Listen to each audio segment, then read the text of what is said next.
Hey, what's going on, guys? It's Gathalion. Welcome back to Destiny. Today, I want to have a talk with you about the event system, the live team, and what it's going to look like going into year 3, or at least what I hope it's going to look like. I see you, Tess Everest. I know your game. I've played it. We did the Days of the Lost. I enjoyed the Festival of the Lost. I thought it was pretty fun. It was a neat little side distraction from the Taken King, right around the time when the hard mode came out. After that, we had SRAL, which gave us new horns and sparrows, and a racing league that was a great distraction, but went away. We had Crimson Doubles, which in my opinion was okay. It was all right. Then we had the big daddy of them all, and that was the April update. The April update brought so much content. Yes, most of it was repainted, but we know that, at this point at least, we should know that the live team is mainly working with old assets, existing assets. So going into year 3, we could probably expect the live team to continue to do what they do, give us dances, give us events, but on top of that, I think they need to do it with more consistency going forward. One of the biggest issues with year 2's event system was the fact that it was so sporadic, so spread out. It was like October, December, February, April. So every 2 months. And I feel like that doesn't get it done with this system. If they're gonna bring us dances and they're gonna bring us the neat content, and there's not gonna be a ton of DLCs in year 3 because I believe that Destiny 2 will probably launch in fall 2017.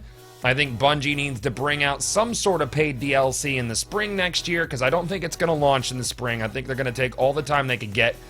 But Destiny cannot live the same way it lived in year 2, which was barely, man.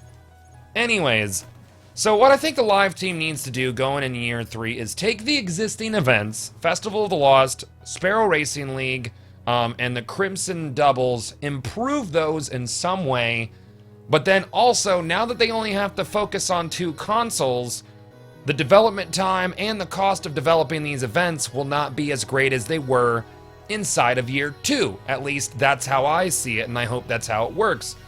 So theoretically, not only could they put a little bit more polish on the existing events, use them again after Rise of Iron, but they could also bring new events in November, January, March, and then possibly bring us something in April along the lines of a DLC. Also, I believe that the live team at this point probably knows what we're more about after the response to the April update was mostly positive from the community, especially the dedicated community. The only debacle for me is Sterling Treasure. Hasn't ended up being that big of a deal. Obviously, the players like dances. I personally like the dances. I think they're neat.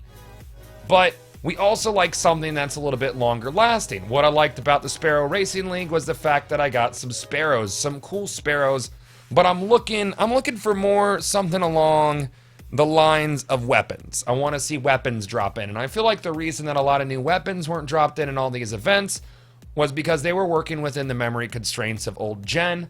Hopefully they'll bring us some cool timed event weapons and gear that we can use all year long, and these events will have more lasting effects inside of our characters and in our progression other than just a few dances.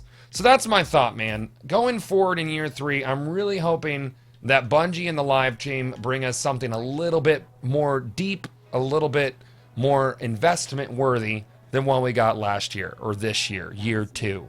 I want to see year 3 be better. I know year 3 won't be a resurgence of year 1 because I don't expect Destiny 2 to come out until year 4. So here's to year 3. Live team, you know what we like. Let's get it done. And I'll see y'all next time.